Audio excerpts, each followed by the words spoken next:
What's up, everybody? Bam Racing Videos here. I'm the man behind the camera, Brandon Metler, and welcome to the third episode of my new Left Behind series that highlights the lost, forgotten, and abandoned racetracks in the United States. In this episode, we will visit 3 unique tracks in the Carolinas. Sit back and jump back in time with me as we visit Cheraw Speedway, Starlight Speedway, and I-77 Speedway. Visit the shown time codes if you're only looking for a certain track. The first track we are going to visit in this video is Starlight Speedway. I usually try to focus my time on tracks that are still noticeable, but Starlight's proximity and history has stood out to me for a long time. I wouldn't be able to tell you all about the history of Starlight Speedway, so I'm bringing along Tyler Williams, voice of the Half Price Concessions podcast, to help again with this video. Stick around to the end to learn how to check out his podcast. This racetrack was located in nearby Monroe, North Carolina, and was called Starlight Speedway. It was a half-mile dirt track located just off Old Charlotte Highway. It popped up on the NASCAR Grand National schedule only one time in its history. On Friday, May the 13th of 1966, Starlight Speedway held what was called the Independent 250 for the top drivers of NASCAR. 25 cars would make the call for the only event of its kind to be held at the Speedway. James Hilton and his Econo-Wash 65 Dodge earned the pole with an average speed of 65.099 miles per hour. Elmo Langley, John Sears, and Hilton would swap the lead in the first 72 laps, but from lap 73 on to the finish, on lap 250, it was Darrell Deringer's 64 Ford that would pace the field, winning by a margin of 8 laps to take home the checkered flag and $1,000. Clyde Lynn, Wendell Scott, Neil Castles, and Henley Gray rounded out the top 5 on that afternoon. The race only saw 7 of the 25 cars finish the race. Cars fell out for all kinds of reasons, from crashing to overheating, oil pressure, tie rods breaking, you name it. According to our research, Starlight Speedway continued hosting racing up until about the late 1970s, when racing ceased at the Speedway.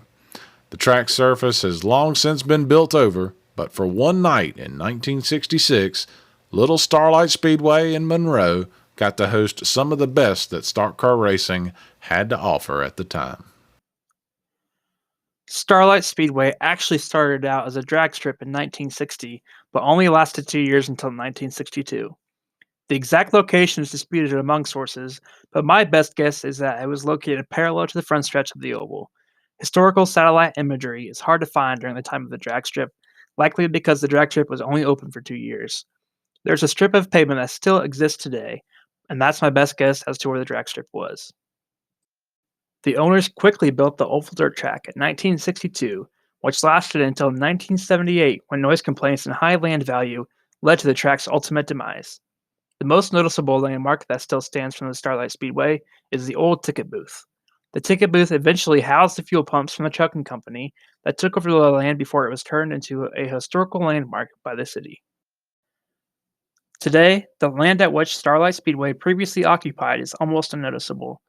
Baseball fields currently sit atop the area in which the track previously was. This straight, flat piece of land is where the grandstands and scoring tower were located. You can see the incline that slopes down on the left side, which is where the bottom of the grandstands were. The front stretch was along the baseball field's fence. This clip will fly over the outline of where the cars drove on the track.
The second track we are going to look at in this video is Cheraw Speedway.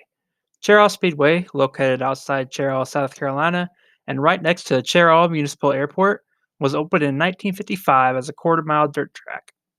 The track was built by the famed NASCAR legend Jimmy Ingram. In the late 1960s, the track was paved and lengthened to a 3/8 mile oval until the track closed in 1968. There are several interesting stories that I stumbled upon when researching the track, including one racer who always wore a mask to remain anonymous. The name that was mentioned was Dr. Joe Newsom, who was more known as Mr. X at the track. Mr. X, as mentioned, was a doctor and was told that he was not allowed to race by his malpractice insurance company. Hence, he always wore a mask at the track and was never referred to with his real name. Another story states that it was not uncommon for drivers to make a pit stop and take a few swigs of liquor before returning to the track. Cheraw Speedway was only open for a couple of years, so there isn't much information to tell you all. If you have any stories you'd like to share, let me know in the comments below. Enjoy these pictures from a reunion of the track back in the early 2010s. After that, you will see a few more shots during my walk around at Cheraw Speedway.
The final track we are going to visit in this video is I-77 Speedway outside Chester, South Carolina. It didn't feel right taking the thunder with the commentary for this track, so I'm going to pass it along to a local hardcore fan of motorsports in the Carolinas. You've probably heard him on the PA at your local track if you live in the area, and was one of the first people I met when I moved down here. For this section of the video, I'm passing it along to Matt Wheeler. I-77 Speedway, also known as the Little Diamond of the South, was a 4/10 mile dirt oval that opened in the early 1980s in Chester, South Carolina. Previously known as Chester Motor Speedway, the track was a hot attraction due to its location just south of Charlotte, North Carolina, and its proximity to Interstate 77. The track normally had various divisions of late models, street stocks, modifieds, and compacts on a normal night, but also had visits from several super late model series and featured many big-time drivers such as Tony Stewart. The property was also used for the documentary movie Wendell Scott, A Race Story, that was filmed at the track. Ever since the grounds were transformed into a racetrack, the facility struggled to stay open for a long period of time. The track was on and off for many years, being thrown around by many owners and promoters. With each new owner came new updates to the facility. Walls weren't added to the track until the late 1990s. The grandstands came from the old Columbia Speedway. The infield was graded as much as 6 feet down from its previous level in the 2010s, and a smaller kart track was also added. There are multiple stories on why the track closed down. Some blamed it on the dust and the noise it caused, which caused homeowners near the track to complain to the city and county officials. Some blamed the feuds between the multiple owners the track saw. Some say it was as simple as the owners didn't have time to run the track because they were busy with their family business. Whatever the issue was, it resulted in the track being for sale for the past 7 or so years, until the land was very recently purchased by an industrial company that plans to level the land and turn it into their headquarters and for a truck lot. In the last few years, the property has been used for things other than racing, including antique shows, tractor shows, auctions, and other smaller events. The track's appeal and prime location near the interstate may have aided in its ultimate demise. There aren't many things more eerie and unfortunate than being at the track at the same time the bulldozing company was tearing down the speedway.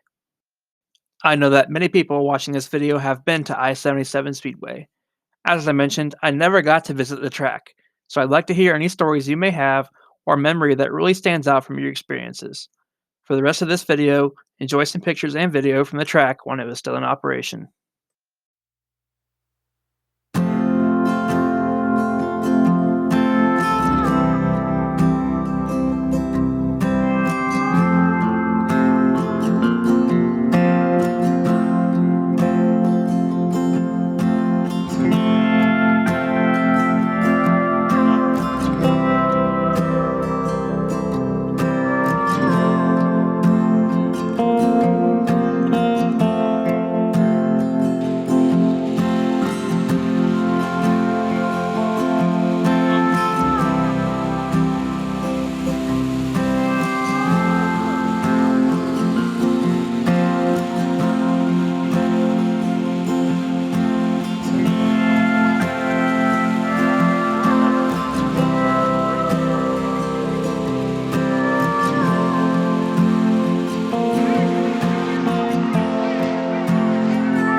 Don't forget to check out the Half Price Concessions podcast.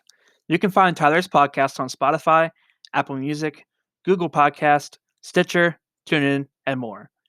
There are tons of great podcasts that highlight topics such as abandoned racetracks and interviews with local racing promoters, media members, and drivers. Fans of my Left Behind series will definitely enjoy the Tracks of Yesteryear series that Tyler has created. Thanks again to Tyler for helping me out with this video. If you liked this video, feel free to leave a like or comment below and tell me how I did. I'd love to hear any stories you have about the tracks in this video, and I'd even like to hear if I got any information wrong that you may know about. Please consider supporting me as described in the description of this video. Don't forget to subscribe so you don't miss out on the next video in this series. I can't thank you enough for watching. Support your local short tracks so they don't become left behind.